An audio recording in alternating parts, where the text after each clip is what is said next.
السلام علیکم ورحمۃ اللہ وبرکاتہ۔ ان الحمد للہ نحمده ونستعینه ونستغفره ونعوذ باللہ من شرور انفسنا وسیئات اعمالنا من يهده الله فلا مضل له ومن يضلل فلا هادي له واشهد ان لا اله الا الله وحده لا شريك له واشهد ان محمدا عبده ورسوله اما بعد فان خير الحديث كتاب الله وخير الهدي هدي محمد صلى الله عليه وسلم وشر الأمور محدثاتها وكل محدثة بدعة وكل بدعة ضلالة وكل ضلالة في النار۔ أعوذ بالله من الشيطان الرجيم، بسم الله الرحمن الرحيم۔ اقرأ باسم ربك الذي خلق، خلق الإنسان من علق، اقرأ وربك الأكرم الذي علم بالقلم، علم الإنسان ما لم يعلم۔ وقال عز من قائل شهد الله أنه لا إله إلا هو والملائكة وأولو العلم قائما بالقسط إلى آخر الآية۔ وقال النبي صلى الله عليه وسلم الدنيا ملعونة ملعون ما فيها إلا ذكر الله وما والاه أو عالما أو متعلما أو كما قال النبي صلى الله عليه وسلم۔ مدرسہ محمدیہ جنار دیو چھندواڑہ مدھیہ پردیش کے آج کے اس اجتماع میں جو آج 19 دسمبر کو مدرسے کی مسجد عائشہ میں منعقد ہو رہا ہے، تعلیمی بیداری اور مسلمان کے عنوان سے، آج کے اس اجتماع کے قابل قدر منتظمین، مدرسے کے ذمہ داران، خصوصیت کے ساتھ اس کے صدر محترم جناب مولانا عابد اثری حفظہ اللہ، اسی طرح سے مدرسے محمدیہ جنار دیو کی کمیٹی کے قابل احترام اراکین، عہدیداران، ذمہ داران، دیگر تمام تن معاونین،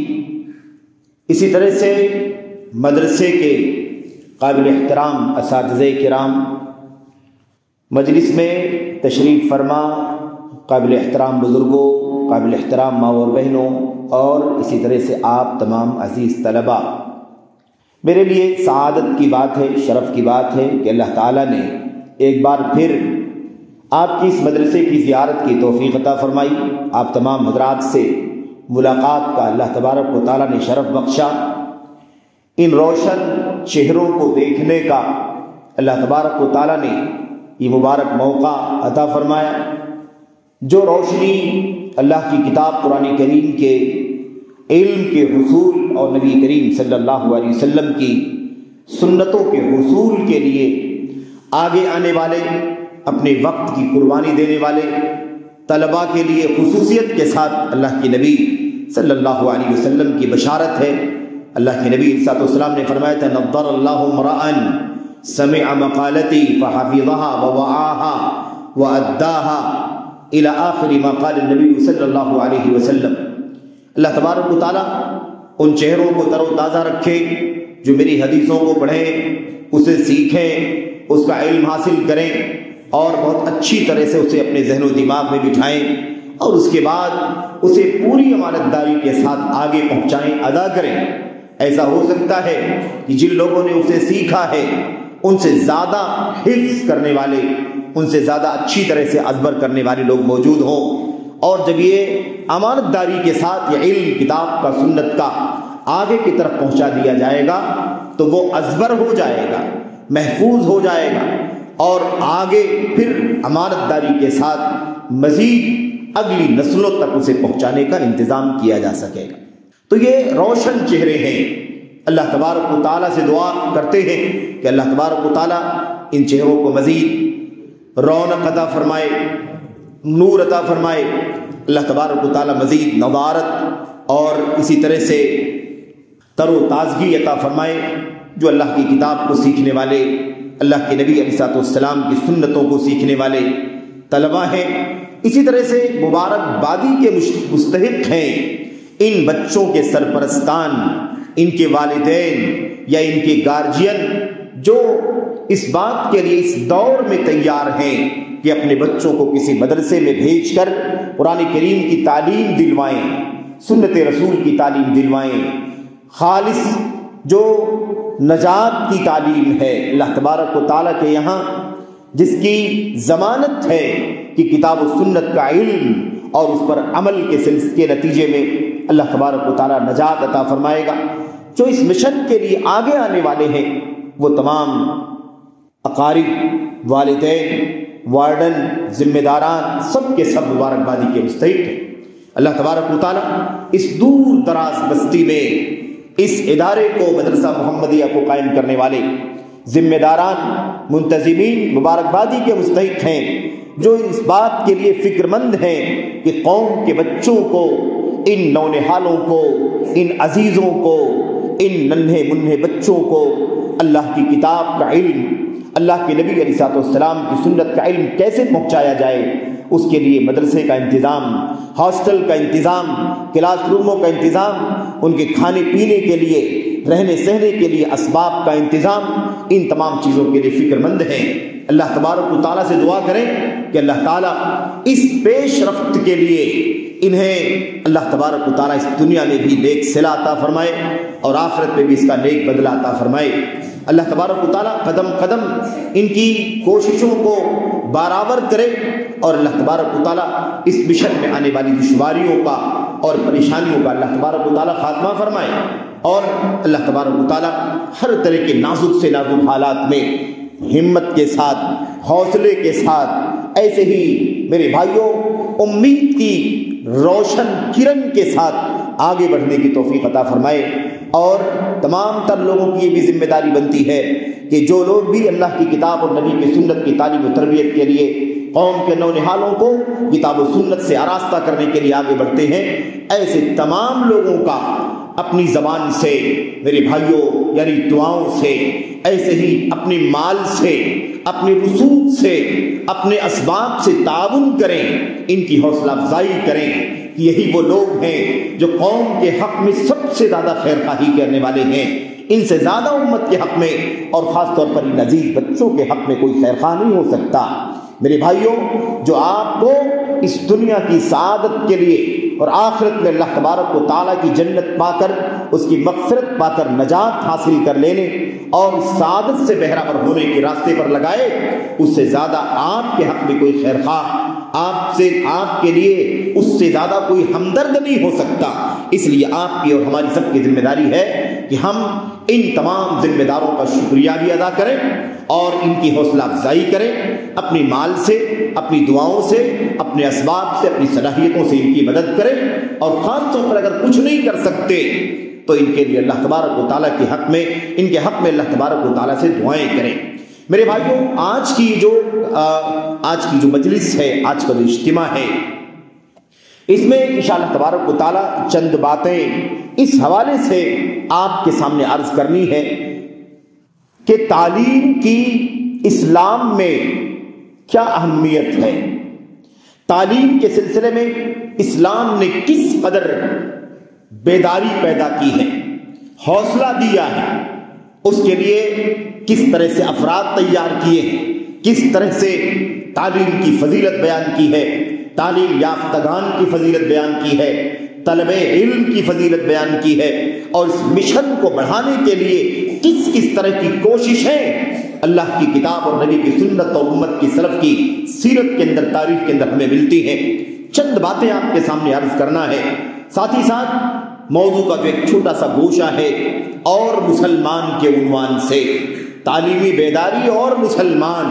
میرے بھائیوں، ایک اسلام میں تعلیمی بیداری کیا ہے، تعلیم کے سلسلے میں کتنی بیداری اسلام نے پیدا کی ہے، اور دوسری طرف ہم مسلمانوں کا کیا حال ہے، ہماری حالت زار کیا ہے، ہماری درگت کیا ہے، ہماری سماج کا، ہماری قوم کا کیا حال ہے، ہمارے بچوں کا کیا حال ہے، ہمارے دین کا، عقیدے کا کیا حال ہے، ہمارے اخلاق اور کردار کا، ہماری عبادات کا، معاملات کا کیا حال ہے۔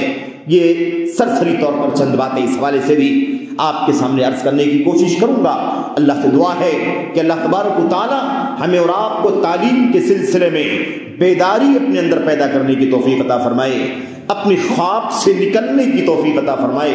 ہم سو رہے ہیں، غفلت کا شکار ہیں، مدہوشی کا، بے ہوشی کا شکار ہیں میرے بھائیوں، اور ہم نے اپنے آپ کو اس طرح سے غافل کر لیا ہے کہ شاید ہم نے اسلام کی اس پہلی وحی کو بھی بھلا دیا ہے جس کا پیغام امت کے نام تعلیم کے سلسلے میں تھا۔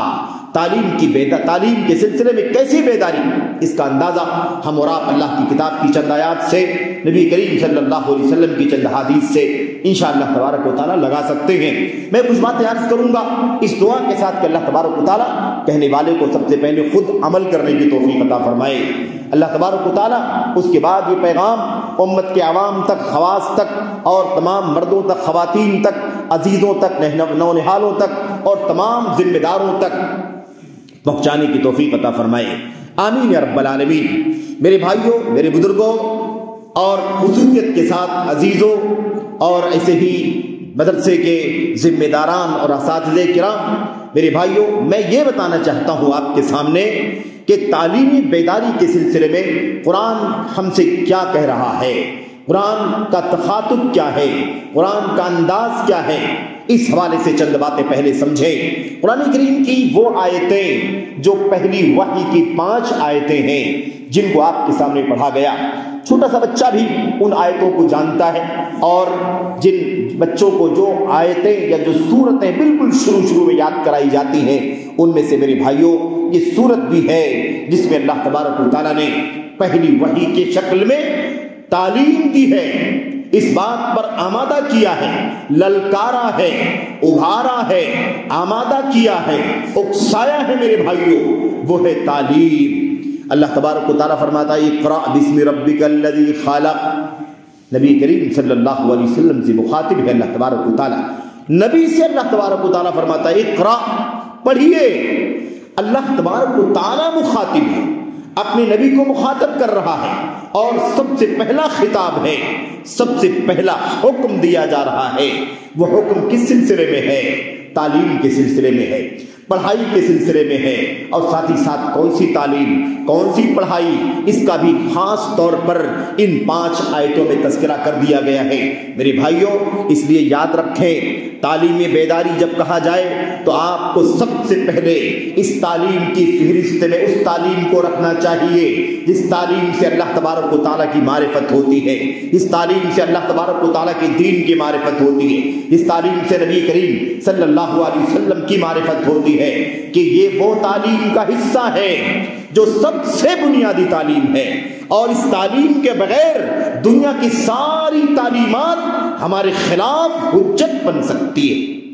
بڑی تعداد میں طلباء ہیں، عزیز بچے ہیں، میں سمجھتا ہوں کہ کہیں ایسا بھی ہو سکتا ہے کہ بعض باتیں ان کی سمجھ میں نہ آئیں، کیونکہ مجبوری ہے، کیونکہ یہ عام طور پر میرے بھائیوں ہوتا یہ ہے کہ خطاب عوام سے ہوتا ہے، بہت چھوٹے بچوں سے خطاب نہیں ہوتا، اس لیے ان کے معیار کی زبان شاید نہ بول سکیں ہم، ہو سکتا ہے مشکل ہو، لیکن کوشش کی جائے گی کہ وہ بھی سمجھیں۔ لیکن خاص طور پر میرے بھائیوں، سرپرستوں سے یہ پیغام ہے، آپ کو یہ پیغام دینا مقصود ہے، اور جہاں تک بھی یہ باتیں پہنچیں، بطور یاد دہانی، بطور تذکیر یہ باتیں آپ کے سامنے کہی جا رہی ہیں۔ ایسا نہیں ہے کہ یہ باتیں پہلی بار آپ سن رہے ہیں، یہ آیتیں پہلی بار سن رہے ہیں، یہ حدیثیں آپ کے سامنے پہلی بار آئیں گے، نہیں، یہ معنی نہیں ہے۔ معنی یہ ہے یاد دہانی کرنے کا، تذکیر کرنے کا، یاد دلانے کا۔ ہم نے غفلت کی چادر اوڑھ لی ہے، اس غفلت سے بیدار ہو جائیں، چادر کو پھینک دیں، اٹھ جائیں، کھڑے ہو جائیں، اور اپنے منصب کو سمجھیں، اللہ تبارک و تعالیٰ کی وحی کے پہلے پیغام کو سمجھیں۔ یہ بنیادی مقصد ہے جس کے لیے باتیں آپ کے سامنے عرض کی جا رہی ہیں۔ تو اقرأ بسم ربک الذی خلق، پڑھیے اپنے رب کے نام سے جس نے پیدا کیا ہے، پڑھیے اپنے رب کے نام سے جس نے پیدا کیا۔ میرے بھائی، اب آیت کریمہ کی اس پہلے 5 آیات میں سے پہلی آیت کریمہ پر غور کریں۔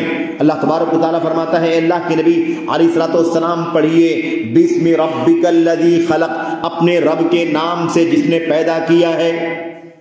خلق الانسان من علق، کیا پیدا کیا ہے؟ پیدا اللہ تبارک و تعالیٰ نے کیا۔ کیا پیدا کیا؟ ساری مخلوقات کو پیدا کیا، لیکن ان ساری مخلوقات میں سے جسے سب سے پہلے مخاطب کرنا ہے، جس مخلوق کو سب سے پہلے مخاطب کرنا ہے، اللہ تبارک و تعالیٰ نے اس کی مخلوقیت کا تذکرہ فرمایا۔ اللہ نے فرمایا اقرأ بسم ربک الذی خلق، اپنے رب کے نام سے پڑھیے جس نے پیدا کیا۔ کس کو پیدا کیا؟ خلق الانسان من علق، اللہ تبارک و تعالیٰ نے انسان کو جمے ہوئے خون سے پیدا کیا، آسمان کو پیدا کیا، زمین کو پیدا کیا۔ یہ ساری کی ساری بڑی بڑی مخلوقات ہیں، یہ سمندر ہے، یہ دریا ہے، یہ پہاڑ ہے، یہ درخت ہے، یہ سورج ہے، چاند ہے، ستارے ہیں اور دیگر ساری مخلوقات کو اللہ تبارک و تعالیٰ نے پیدا کیا۔ لیکن ان تمام مخلوقات میں جس کو مخاطب کیا گیا سب سے پہلے وہ مخاطب کون ہے؟ وہ مخاطب انسان ہے۔ خلق الانسان من علق، انسان کو اللہ تبارک و تعالیٰ نے کس سے پیدا کیا؟ جمع خون سے پیدا کیا۔ یعنی گویا کہ انسان سمجھے، انسان کو حکم ہے کہ وہ پڑھے اور یہ بات سمجھے کہ یہ حکم رب العالمین کا ہے، جو ہمارا خالق ہے۔ اس خالق کو جاننے کے لیے اس خالق کے نام سے ہمیں پڑھنا ہے۔ تعلیم کس کی ہونی چاہیے؟ سب سے پہلے خالق کی معرفت کے بارے میں ہونی چاہیے، علم حاصل کرنا چاہیے۔ کس سلسلے میں؟ خالق کو جاننے کے لیے، خالق کو پہچاننے کے لیے، جس جو ہمارا خالق ہے، جس نے ہم کو پیدا کیا ہے، جمے ہوئے خون سے پیدا کیا ہے۔ خلق الانسان من علق، اقرأ وربک الاکرم، پڑھیے نبی کریم صلی اللہ علیہ وسلم، آپ کا رب بڑا کرم والا ہے، آپ کا رب بڑا کرم والا ہے۔ اس رب کے کرم والے ہونے کا ایک سب سے بڑا نمونہ یہ ہے کہ اس نے ہم کو پیدا کیا اور پیدا کرنے کے بعد اپنی معرفت کے لیے پڑھنے کا حکم دیا، اپنی معلومات کے لیے، اپنی ذات، اپنی صفات، اپنے اقوال، اپنے افعال اور اپنی تمام تر عظمتوں کی اور ربوبیت کی مثالوں کو سمجھنے کے لیے اللہ تبارک و تعالیٰ نے پڑھنے کا حکم دیا۔ کیوں؟ اس لیے کہ جب ہم اللہ تبارک و تعالیٰ کی خالقیت کو سمجھیں گے، اللہ خالق ہے، اللہ پیدا کرنے والا ہے اور بڑا کرم والا ہے، تو اسی اللہ تعالیٰ کا حق ہے کہ اس کی عبادت کی جائے، اسی اللہ کا حق ہے کہ اس کے لیے سجدہ کیا جائے، اسی اللہ کا حق ہے کہ اس کے سامنے رکوع کیا جائے، اسی اللہ کا حق ہے کہ ساری عبادات کے کاموں کو اسی کے لیے انجام دیا جائے۔ اللہ تبارک و تعالیٰ کا کلام ہم سے کیا کہہ رہا ہے؟ اس رب کے نام سے پڑھیے جس نے پیدا کیا ہے۔ انسان، اے انسان، تجھے پیدا کیا ہے، جمع ہوئے خون سے پیدا کیا ہے۔ تیری کیا حیثیت ہے؟ تیرا کیا مقام ہے؟ تیرا کیا درجہ ہے؟ اپنے مقام کو، اپنے درجے کو، اپنی حیثیت کو سمجھ کہ تو کچھ نہ تھا، تجھے اللہ تبارک و تعالیٰ نے جمع ہوئے خون سے پیدا کیا ہے۔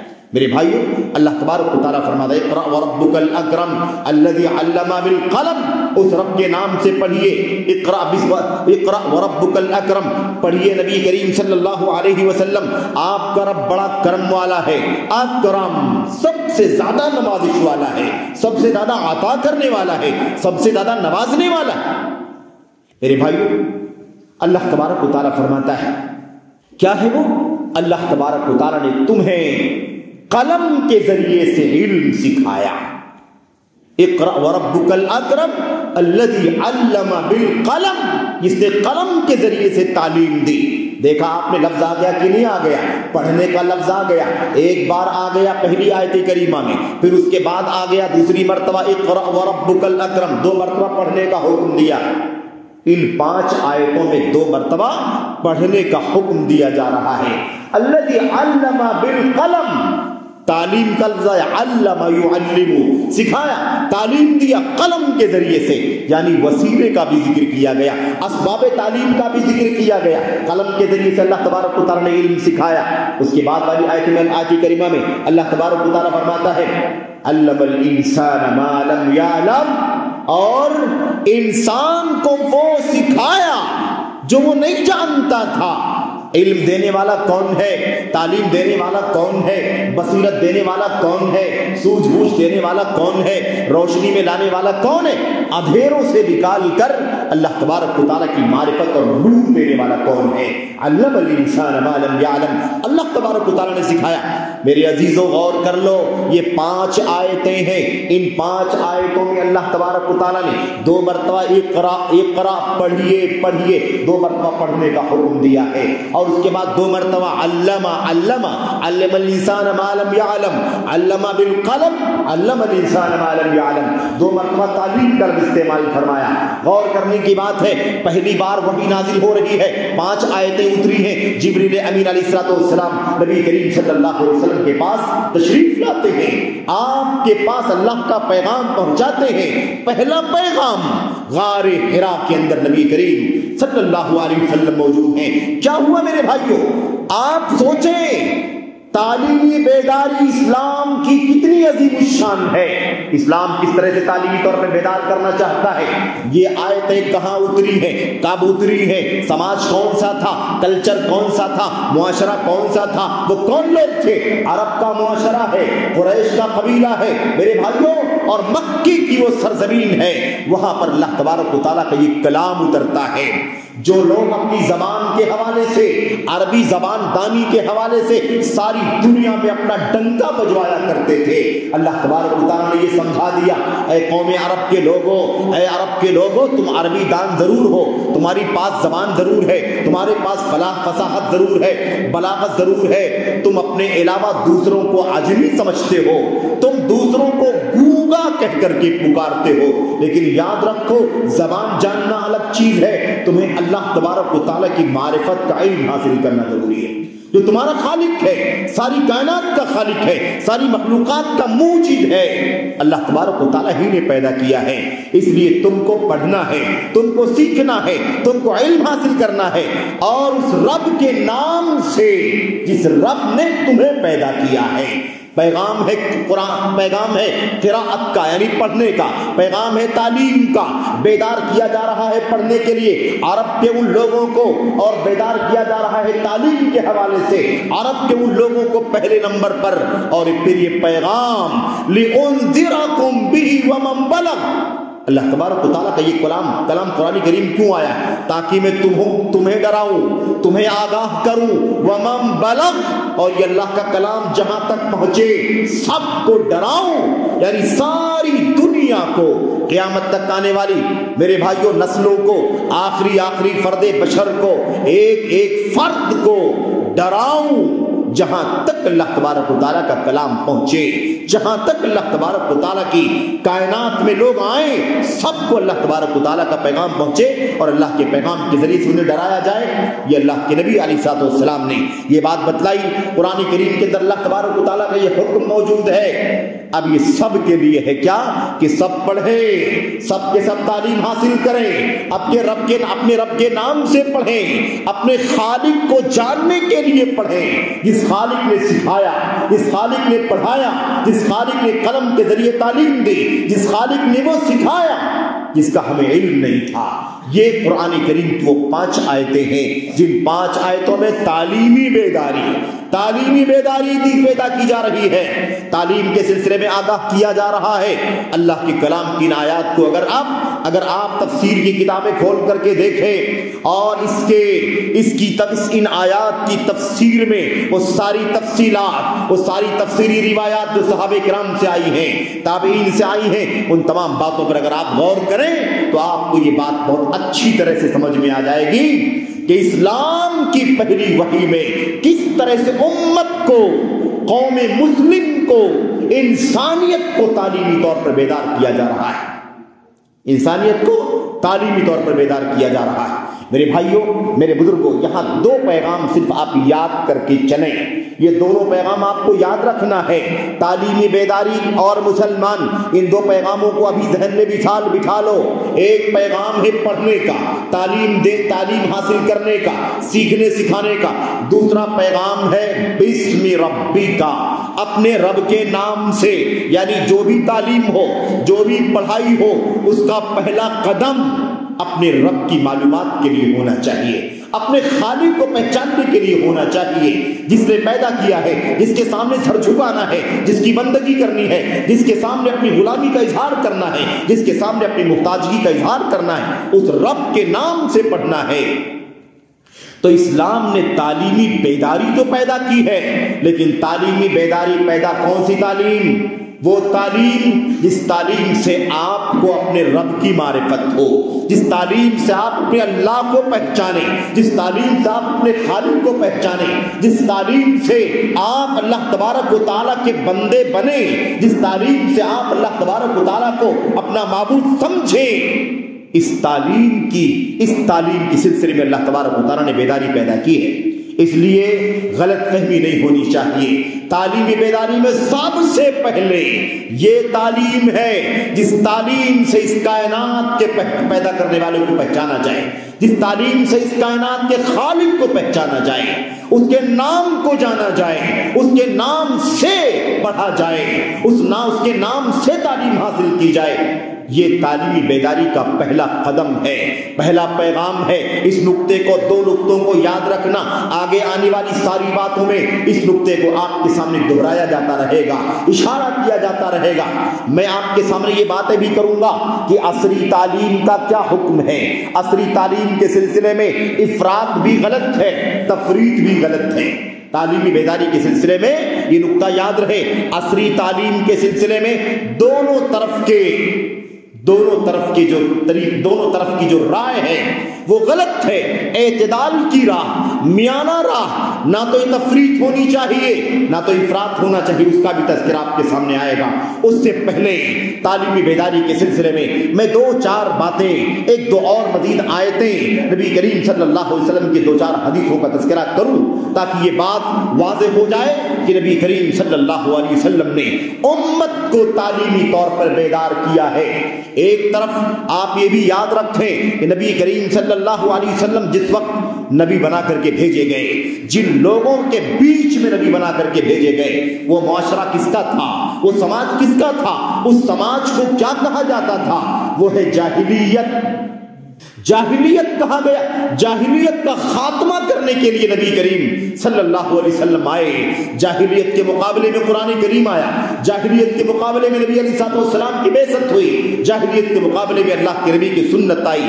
جاہلیت کو مٹایا گیا، جاہلیت کے خلاف علم اٹھایا گیا، جاہلیت کو مٹا کر اسلام نے تعلیم کی روشنی قائم کی، تعلیمی بیداری پیدا کی، اور جاہلیت کی سب سے غلط قدریں جو پائی جاتی تھی قوم کے اندر، سماج کے اندر، وہ کیا تھی؟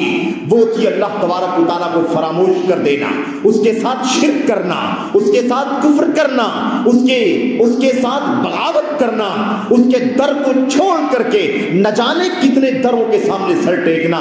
اس کا خاتمہ اللہ تبارک و تعالیٰ نے کیا ہے۔ اس لیے تعلیمی بیداری کو اور اس کی حقیقت کو سمجھنے کے لیے ان تمام چیزوں کو اپنے سامنے رکھنا ضروری ہے۔ ایسا نہ ہو کہ ہم بہت محدود انداز میں سوچیں، محدود دائرے میں سوچ کر کے اس کا فیصلہ کر لیں۔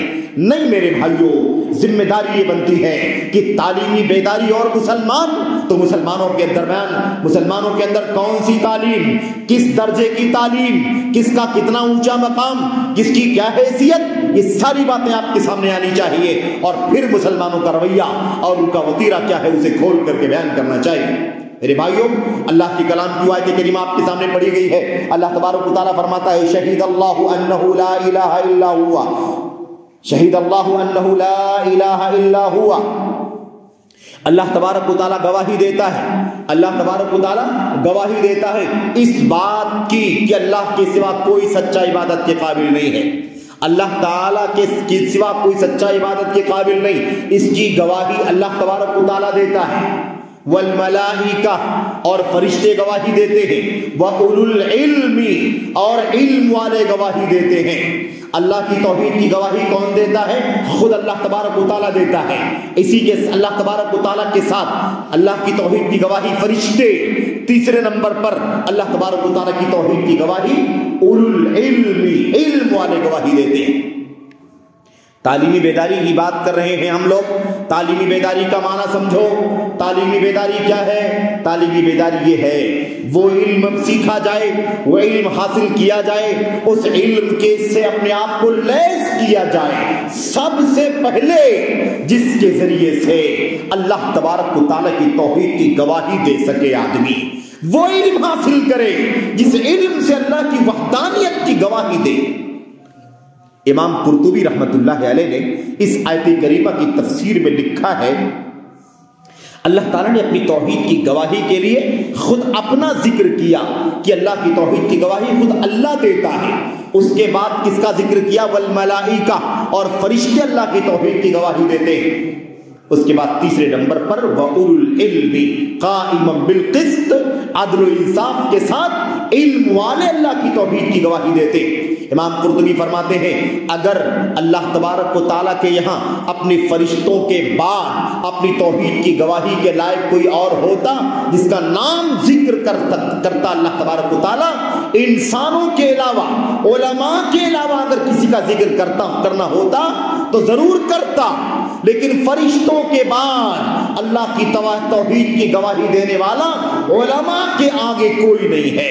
سب سے زیادہ اس بات کا حقدار کون ہے؟ اللہ تبارک و تعالیٰ کے دین کے علماء وَأُولُو الْعِلْمِ، علم والے گواہی دیتے ہیں۔ اگر کوئی اور اس لائق ہوتا کہ اللہ تعالیٰ فرشتوں کے بعد ان کا ذکر کرے تو اللہ تعالیٰ ضرور ذکر فرماتا، لیکن اللہ تعالیٰ نے کس کا ذکر کیا؟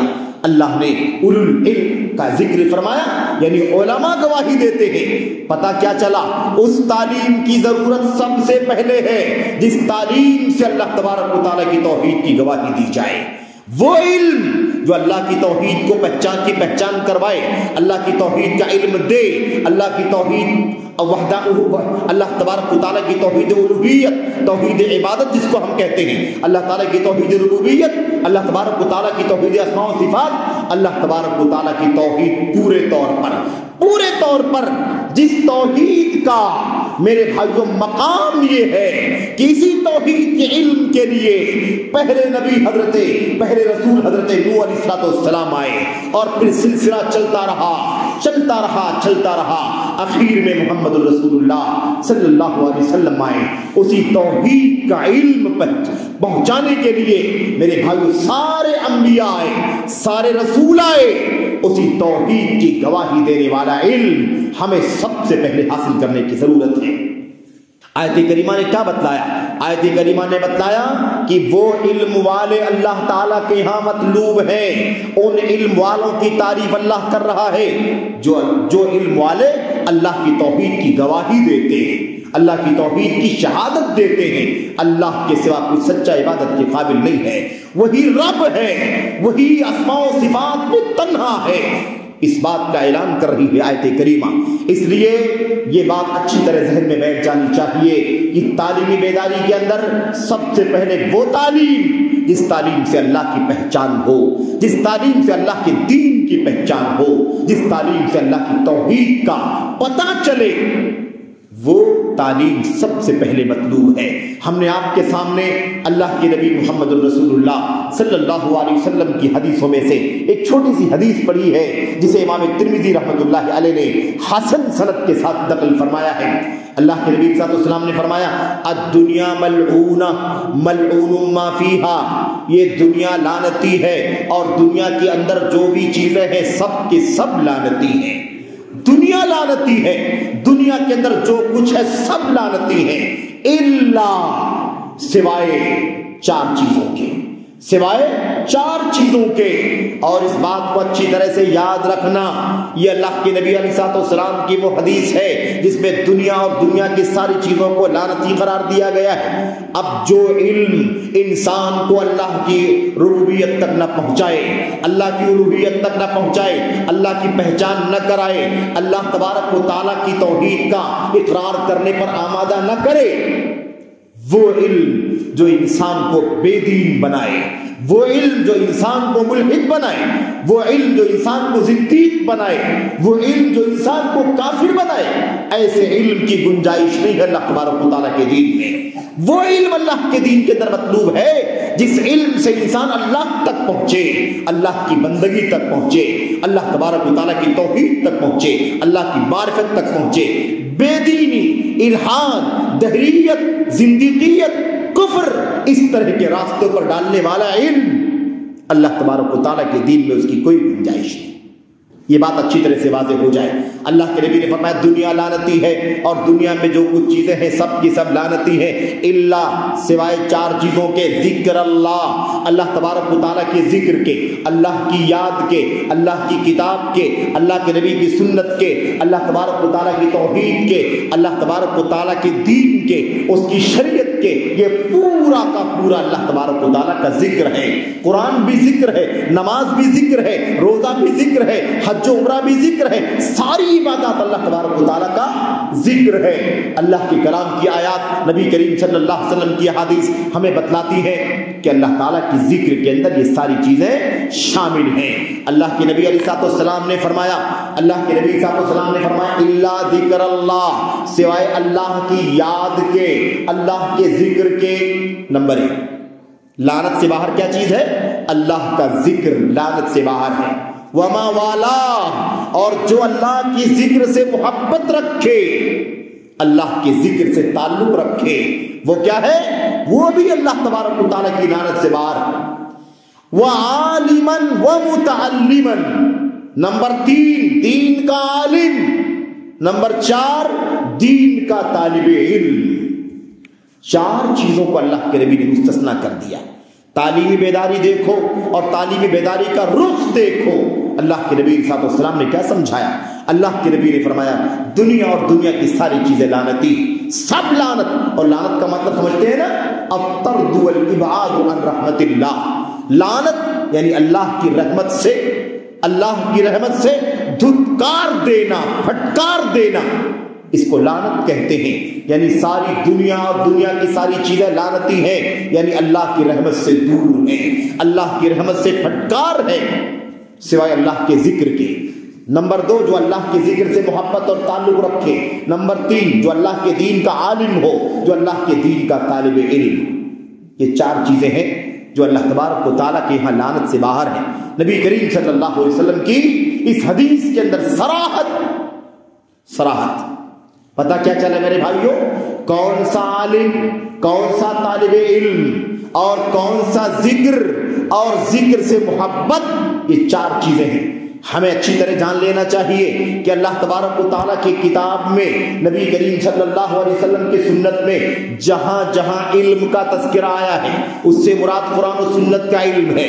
جہاں جہاں علماء کی فضیلت بیان کی گئی ہے، اس سے مراد کتاب و سنت کے علماء ہیں۔ جہاں جہاں علم اور علماء کا مقام دنیا میں بیان کیا گیا، اس سے مراد کتاب و سنت کا علم، دین کا علم اور علماء۔ جہاں جہاں علم اور علماء کا مقام آخرت میں بیان کیا گیا ہے، اس سے مراد اللہ کی کتاب کا علم، نبی کی سنت کا علم، اور اللہ کی کتاب اور نبی کی سنت کے علماء، اس کے سوا اور کچھ بھی مراد نہیں۔ اس سلسلے میں علامہ عبد المحسن بن حمد العباد رحمت اللہ علیہ کا نام ہم سب جانتے ہیں۔ وقت کے بہت بڑے عالم اور امام ہیں، محدث ہیں مدینہ طیبہ کے اندر، اور برسوں سے مسجد نبوی شریف کے اندر حدیث رسول کا درس دیتے رہے۔ ابھی جا کر کے انہوں نے ریٹائرمنٹ لیا ہے، ورنہ 1 نہیں 10 مرتبہ کتب 6 پڑھایا ہے مسجد نبوی کے اندر۔ صحیح بخاری، مسلم، ابو داؤد، نسائی، ترمذی، ابن ماجہ، 1 نہیں کئی مرتبہ ختم کیا ہے، اس کی شرح کر کے، اس کو پڑھا کر کے، اس کے صحیح اور ضعیف کو بتا کر کے، اس کے فقہ کو، اس کے مسائل کو سمجھا کر کے۔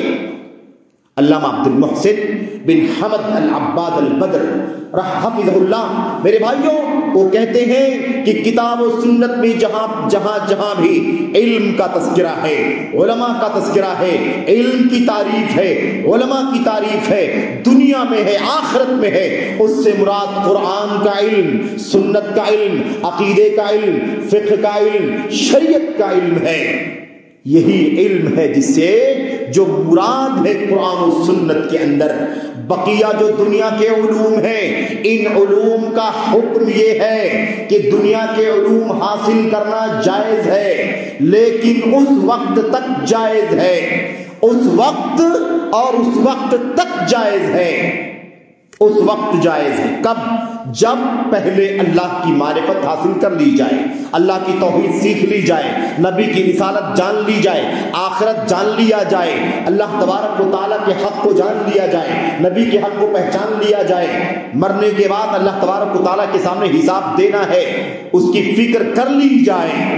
نبی کون ہے، رسول کون ہے، اللہ کون ہے، اس کا دین کیا ہے، یہ سب جان لینے کے بعد دنیا کے علوم حاصل کیے جائیں، کوئی حرج کی بات نہیں۔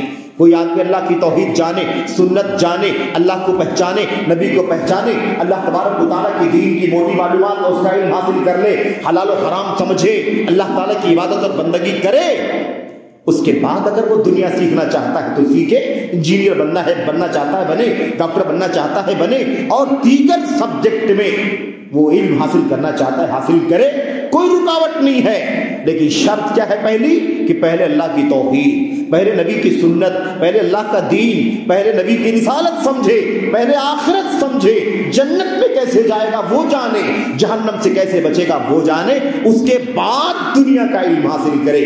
ایسا نہ ہو کہ انرجی لگا دے ڈاکٹر بننے میں، انرجی لگا دے انجینئر بننے میں، انرجی لگا دے وکیل بننے میں، انجینئر مختلف علوم میں ساری انرجی لگا دے اور اللہ کو نہ پہچانے، اس کے رسول کو نہ جانے، توحید نہ جانے، شرک نہ جانے، رسالت نہ سمجھے، بدعت نہ سمجھے، حلال و حرام نہ سمجھے، اللہ تبارک و تعالیٰ کے دین و شریعت سے بیزار رہے، ایسا نہ ہونے پائے۔ دوسری چیز، کب تک عصری علوم کا سیکھنا جائز ہے؟ جب تک کوئی عصری علم مجھ کو، آپ کو، فلاں کو بے دین نہ بنائے، کافر نہ بنائے، مشرک نہ بنائے، ملحد نہ بنائے، دین سے دور نہ کرے، دین سے نفرت نہ دلائے، دین داروں سے نفرت نہ دلائے، غریبوں سے نفرت نہ دلائے، دین کے طلبہ چٹائی پر بیٹھ کر کے قرآن پڑھنے والوں سے نفرت نہ دلائے، چٹائی پر بیٹھ کر پڑھنے والے طلبہ جو قرآن اور سنت اور شریعت سیکھنے والے ہیں اس سے نفرت نہ دلائے۔ اللہ تبارک و تعالیٰ کی دین سے، اس کے علماء سے، اس کے طلباء سے، دینداروں سے محبت کرنے والا رکھے، تب تک عصری علوم حاصل کرنے میں کوئی حرج نہیں۔ اس لیے قاعدہ سمجھیں، اصول کیا ہے؟ پہلے اللہ تبارک و تعالیٰ، اس کی کتاب، اس کے نبی اور اس کی دین کو سیکھنا پہلے ضروری ہے، اس کے بعد دوسرے علوم کو سیکھیں۔ اور دوسرے علوم کو کب تک سیکھ سکتے ہیں؟ جب تک بھی آپ کو اللہ سے دور نہ کرے، اللہ کے دین سے دور نہ کرے، اللہ تبارک و تعالیٰ کے بارے میں بیزار نہ کر دے، اللہ تبارک و تعالیٰ کے سلسلے میں نفرت نہ دلائے، دین بیزاری پیدا نہ ہو، تب تک آپ عصری علوم حاصل کریں، کوئی حرج کی بات نہیں۔ تو دو باتیں کھل کر کے آ گئی۔ ایک بات کیا آ گئی؟ پرائرٹی کس کی ہے، اولیت کس کو حاصل ہے؟ سب سے پہلے کیا پڑھنا سیکھنا ہے؟ اللہ کی توحید کو، نبی کی سنت کو، اللہ کی شریعت کو، حلال و حرام کو، اللہ تبارک و تعالیٰ کے دین کو مجموعی طور پر سیکھ لینا چاہیے۔ کوئی ضروری نہیں ہے کہ سب کے سب عالم بن جائیں، فاضل بن جائیں، مفتی بن جائیں اور مفسر بن جائیں، محدث بن جائیں، یہ ضروری نہیں ہے، لیکن موٹی توحید کیا ہے، سنت کیا ہے، شریعت کیا ہے، عبادت کیسے کرنی ہے، اللہ کا حق کیا ہے، رسول کا حق کیا ہے، یہ موٹی باتیں ہر شخص کو جاننا اور اس کا علم حاصل کرنا ضروری ہے۔ بعد میں ڈاکٹری، بعد میں انجینئرنگ، بعد میں طب، بعد میں فلاں سیکھے، کوئی حرج کی بات نہیں ہے۔ اور جب تک یہ علوم آپ کو اللہ سے دور نہ کریں۔ اب افراط تفریط دونوں غلط ہے۔ اگر کوئی دین کو چھوڑ کر کے دنیا ہی سیکھے، ڈاکٹر بن جائے، انجینئر بن جائے، وکیل بن جائے، جج بن جائے، فلاں بن جائے، لیکن اللہ ہی کو نہ پہچانے، اللہ کی توحید نہ جانے، نبی کی سنت نہ جانے، بدعت کیا ہے نہ جانے، شرک کیا ہے نہ جانے، نماز کیسے پڑھنا ہے نہ جانے، حلال کیا ہے نہ جانے، حرام کیا ہے نہ جانے، صرف دنیا وہی سیکھے وہی جانے، یہ غلط ہے۔ یہ کیا ہے؟ یہ غلط ہے، کیونکہ اسی حالت میں مر جائے گا تو اللہ تبارک و تعالیٰ کے سامنے پیش ہوگا تو کیا جواب دے گا؟ سمجھ رہے کہ نہیں سمجھ رہے؟ تو یہ طریقہ غلط ہے کہ آدمی دین کو چھوڑ کر صرف دنیا کی تعلیم حاصل کرے۔ دوسرا جو تفریط ہے وہ کیا ہے؟ تفریط یہ ہے کہ اگر کوئی یہ کہتا ہے کہ عصری علوم حاصل کرنا جائز ہی نہیں، سمجھ رہے؟ عصری علوم حاصل کرنا جائز ہی نہیں، یہ بھی غلط ہے۔ کیوں؟ اس لیے یہ حالات کے، وقت کے، زمانے کے تقاضے ہیں۔ آدمی روزی روٹی کے لیے، کمائی کے لیے، بزنس کے لیے ہر زمانے میں کچھ نہ کچھ عصری علوم رہے۔ آج ڈیولپ ہو گیا، ٹیکنالوجی کا زمانہ ہے، ورنہ ہر زمانے میں کچھ نہ کچھ چیزیں رہی کہ نہیں رہی؟ ہر زمانے میں میرے بھائیو یہ بتاؤ، بڑھ ہی رہے ہیں کہ نہیں رہے؟ ہر زمانے میں لوہار رہتے تھے کہ نہیں رہتے تھے؟ کوئی حرج نہیں، روزی روٹی کے لیے وہ کام، روزی روٹی کے لیے آدمی لوہاروں کا کام کر رہا ہے، روزی روٹی کے لیے آدمی میرے بھائیوں کلہاڑی لے کر کے لکڑیاں کاٹ رہا ہے، کوئی آدمی میرے بھائیوں فرنیچر بنا رہا ہے، کوئی آدمی تعمیر کر رہا ہے، کوئی آدمی گھر بنا رہا ہے، کوئی آدمی کنسٹرکشن کر رہا ہے۔ یہ دنیاوی علوم ہے، یہ وقت اور حالات کے تقاضے ہیں۔ ہر زمانے میں حکیم رہے، ہر زمانے میں طبیب رہے ہیں، ڈاکٹر رہے، تو یہ تقاضے وقت کے ہیں، اس کو سیکھنے میں کوئی حرج کی بات نہیں ہے۔ لیکن شرط ہم نے بتا دی، جب تک یہ آپ کو اللہ سے دور نہ کریں، آپ کو بے دین نہ بنائیں، دین سے نفرت دلانے کا کام نہ کریں، تب تک آپ سیکھیں، کوئی حرج کی بات نہیں۔ آپ دین کا بھی علم حاصل کریں اور کرتے رہیں، اور دنیا کی ڈگریاں بھی حاصل کریں تو کوئی حرج کی بات نہیں ہے، لیکن شرط یہ ہے کہ اللہ سے دور کرنے کا معاملہ پیش نہ آئے۔ میں آپ کے سامنے دوسری بات جو کرنا چاہتا ہوں وہ یہ ہے کہ نبی کریم صلی اللہ علیہ وسلم نے تعلیمی بیداری کے لیے کتنے کیسے قدم اٹھائے۔ ذرا ایک دو نمونے اس حوالے سے بھی، بات بہت زیادہ لمبی بھی نہیں کرنی ہے، انشاءاللہ تبارک و تعالیٰ اذان کا جو ٹائم ہے نا اسی ٹائم پر میں اپنی گفتگو ختم کرنے کے قریب آ جاؤں گا۔ تعلیمی بیداری کے لیے اللہ کے نبی نے کیسے قدم اٹھائے، آپ نے کیسے قدم اٹھائے، اور مردوں میں بھی تعلیم اور عورتوں میں بھی تعلیم، دونوں پہلوؤں کو سمجھیں۔ نبی کریم صلی اللہ علیہ وسلم معلم بنا کر کے بھیجے گئے۔ آپ نے کیا فرمایا؟ قرآن کریم اللہ نے کیا فرمایا؟ وَيُعَلِّمُهُمُ الْكِتَابَ وَالْحِكْمَةَ وَيُعَلِّمُهُمُ الْكِتَابَ وَالْحِكْمَةَ۔ نبی کا مشن ہے کہ وہ تعلیم دیں، سکھائیں قرآن، سکھائیں سنت کو، کتاب سکھائیں، حکمت سکھائیں۔ اللہ کے نبی کا یہ مشن ہے۔ اللہ کے نبی کی جو منصبی ذمہ داریاں تھی نا، نبوت کا مشن جو تھا اس میں کون سی ذمہ داریاں تھیں؟ ایک مشن یہ بھی تھا وَيُعَلِّمُ، تعلیم دے۔ خود نبی کریم صلی اللہ علیہ وسلم نے کیا فرمایا؟ اِنَّمَا بُعِثْتُ مُعَلِّمًا، مجھے معلم بنا کر کے بھیجا گیا ہے، میں تعلیمی بیداری کے لیے آیا ہوں، دنیا کو علم سے آشنا کرنے کے لیے آیا ہوں، دنیا کو اندھیرے سے نکالنے کے لیے، جہالت سے نکالنے کے لیے آیا ہوں، دنیا کو قرآن کی سنت کی تعلیم کی روشنی میں لانے کے لیے آیا ہوں۔ انما بعثت معلما، مجھے معلم بنا کر کے بھیجا گیا۔ یہ بات تو ہم جانتے ہیں۔ اس کے بعد آگے بڑھیے، نبی کریم صلی اللہ علیہ وسلم تعلیم دیتے رہے، سکھاتے رہے، پڑھاتے رہے، یہ سلسلہ چلتا رہا۔ جہاں جہاں آپ پہنچے وہاں وہاں آپ نے پڑھایا، سکھایا، تعلیم دیا۔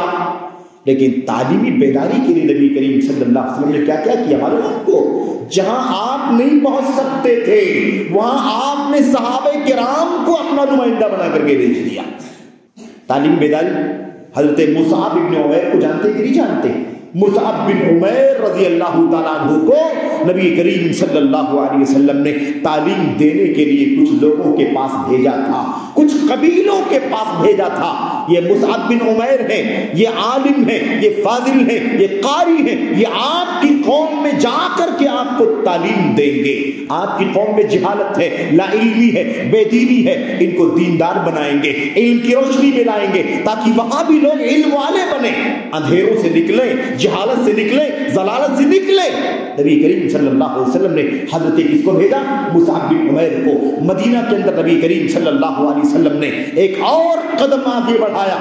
آپ علیہ الصلوۃ والسلام نے حضرت معاذ بن جبل رضی اللہ تعالیٰ عنہ کو، حضرت ابو موسیٰ اشعری رضی اللہ تعالیٰ عنہ کو آپ نے یمن بھیجا، اور یمن تو بعد میں بھیجا، حضرت معاذ بن جبل کو۔ نبی کریم صلی اللہ علیہ وسلم نے سن 8 ہجری میں مکے کو فتح کیا۔ مکہ کب فتح ہوا؟ بہت سلیس اور چند معمولی آسان باتیں آپ بچوں کے بیچ میں اس لیے رکھ رہا ہوں تاکہ یہ باتیں یاد ہیں آپ کو، بس خالی فٹ کر لینا ہے، سوچ لینا ہے۔ قوم کے لوگوں کو چاہیے کہ باتوں کو سمجھیں، اللہ کی کلام کے فرمان کو، نبی کی سنت اور سیرت کی باتوں کو سمجھیں۔ نبی کریم صلی اللہ علیہ وسلم نے، صحابہ کرام نے 10,000 کا لشکر مکہ میں فاتحانہ داخل ہوا، مکہ فتح ہو گیا۔ جب مکہ فتح ہو گیا اور نبی کریم صلی اللہ علیہ وسلم اور صحابہ کرام مکہ سے پلٹ کر کے مدینہ واپس آ گئے تو آپ نے مکے میں نئے اسلام لانے والوں کو تعلیم دینے کے لیے، انہیں سکھانے کے لیے، مکے کے اندر کتاب و سنت کی تعلیمی بیداری پیدا کرنے کے لیے اپنا جانشین کسے بنایا تھا، اپنا نمائندہ کسے بنایا تھا؟ حضرت معاذ بن جبل رضی اللہ تعالیٰ عنہ کو۔ اللہ کے نبی نے فرمایا معاذ ہم تو چل رہے ہیں مدینہ، لیکن آپ مکے میں رکیں۔ مکے والے آج اسلام قبول کیا ہے بہت سارے لوگوں نے، اور دھیرے دھیرے ٹوٹ ٹوٹ کر کے لوگ اسلام قبول کر رہے ہیں۔ آپ یہاں رہیے مکے میں، اور مکے والوں کو توحید سکھائیے، سنت سکھائیے، شرک کی مذمت بتلائیے، بدعات کی مذمت سکھلائیے، اللہ تبارک و تعالیٰ کی پہچان کرائیے، نبی کی پہچان کرائیے، اللہ تبارک و تعالیٰ کے دین کی، اسلام کی پہچان کرائیے۔ اللہ کے نبی علیہ السلام نے تعلیمی بیداری پیدا کرنے کے لیے فتح مکہ سے پہلے، یعنی ہجرت سے پہلے بھی آپ نے کام کیا، اور ہجرت کے بعد جب مکہ فتح ہوا تو آپ نے پھر مکے والوں میں تعلیمی بیداری کے لیے کیا کیا؟ حضرت معاذ بن جبل کو اپنا جانشین بنا کر کے چھوڑ دیا، اور اس کے بعد جب وہ کام انجام پا گیا تو تعلیمی بیداری پیدا کرنے کے لیے، یہ مدینہ ہے تعلیمی بیداری چل رہی ہے، یہ مکہ ہے تعلیمی بیداری چل رہی ہے، اب حجاز سے باہر نکل کر کے، حرمین شریفین سے باہر نکل کر کے، ملک سے، وطن سے دور جہاں جہاں اسلام قبول کر رہے ہیں، جہاں جہاں لوگ میرے بھائیوں موجود ہیں، یہودی موجود ہیں، عیسائی موجود ہیں، مشرک موجود ہیں، وہاں تعلیمی بیداری پیدا کرنے کے لیے نبی کریم صلی اللہ علیہ وسلم نے اگلا قدم اٹھایا۔ حضرت رسول کریم صلی اللہ علیہ وسلم نے معاذ بن جبل کو یمن بھیجا، معلما وداعیا وقاضیا۔ اللہ کے نبی نے معاذ بن جبل کو یمن بھیجا تھا، کس حیثیت سے؟ معلم بنا کر کے بھیجا تھا، تعلیمی بیداری پیدا کرنے کے لیے بھیجا تھا، اور داعی بنا کر کے بھیجا تھا، اور قاضی یعنی مسائل کا حل کرنے والا بنا کر کے بھیجا تھا۔ میرے بھائی، وہ حدیث آپ جانتے ہیں، معروف ہے، آپ علیہ السلام نے فرمایا تھا تم جہاں جا رہے ہو اہل کتاب ہیں، وہاں یہودی ہیں، عیسائی ہیں، اس لیے تم تعلیمی بیداری کی شروعات جب کرنا تو کہاں سے کرنا؟ تعلیمی بیداری شروع کرو گے، تعلیم علم پہنچانے کا کام کرو گے تو سب سے پہلی بیداری تعلیم کے سلسلے میں کہاں سے شروع کرو گے؟ فَلْيَكُنْ أَوَّلَ مَا تَدْعُوهُمْ إِلَيْهِ شَهَادَةُ أَن لَا إِلَهَ إِلَّا اللَّهُ۔ سب سے پہلے تم جو تعلیم دو گے، سب سے پہلے جو تم تعلیم دو گے، وہ اس بات کی گواہی کی تعلیم دو گے کہ اللہ کے سوا کوئی سچا عبادت کے قابل نہیں ہے۔ إِلَىٰ أَن يُوَحِّدُوا اللَّهَ، اس بات کی دعوت دو گے کہ لوگ اللہ کی وحدانیت کا اقرار کریں۔ آج دنیا میں بڑے بڑے ڈاکٹرز ہیں، بڑے بڑے نیورو سرجن، دماغ کی باریک باریک نسوں کا آپریشن کرتے ہیں، ہارٹ کی باریک باریک رگوں کا آپریشن کرتے ہیں۔ اتنی باریکیاں وہ جانتے ہیں کہ پیدا کرنے والے نے کتنی باریکی رکھی ہے دل کی رگوں کے اندر، دماغ کی نسوں کے اندر۔ یہ نیورولوجسٹ جتنے ہیں یہ باریکیاں تو جانتے ہیں، لیکن ان باریکیوں کا پیدا کرنے والا کون ہے اسے نہیں پہچانتے۔ کون ہے خالق جو ان باریکیوں کا پیدا کرنے والا ہے؟ وہی عبادت کا حقدار ہے سچا، اس لیے سر کسی غیر کے سامنے ٹیکنا ہمارے لیے جائز۔ کون سی تعلیم؟ اگر اللہ کو نہ پہچانے، بڑی سے بڑی میڈیکل کی ڈگری مل جائے، عالمی شہرت یافتہ کوئی سرجن بن جائے، نیورولوجسٹ بن جائے، ہارٹ کی باریک باریک رگوں کا آپریشن کرے، سرجری کرے، دماغ کی نسوں کو آپریٹ کرے، ہیمرج کو سمجھے، لیکن اللہ تبارک و تعالیٰ کو نہ پہچانے۔ دیکھا آپ نے؟ تو تعلیمی بیداری، کون سی تعلیمی بیداری؟ وہ تعلیمی بیداری جس تعلیم سے اللہ کی پہچان ہو، جس تعلیم سے اللہ کے دین کی پہچان ہو، جس تعلیم سے نبی کی شناخت ہو، اس کی معرفت حاصل ہو۔ اس لیے یہ بات ہمیشہ یاد رکھنی چاہیے۔ معاذ بن جبل رضی اللہ تعالیٰ عنہ کو بھیجا، اور ان کے پیچھے پیچھے حضرت ابو موسیٰ اشعری رضی اللہ تعالیٰ عنہ کو بھی اللہ کے نبی نے صلی اللہ علیہ وسلم نے بھیجا، کہا جاؤ دونوں آپس میں تال میل کے ساتھ رہنا، اختلاف نہیں کرنا، آپس میں ٹکراؤ پیدا نہیں کرنا۔ تتابعا ولا تختلفا، بشرا ولا تنفرا، یسرا ولا تعسرا۔ جاؤ، ان یہودیوں کو، عیسائیوں کو تم کو تعلیم دینے کے لیے بھیجا جا رہا ہے۔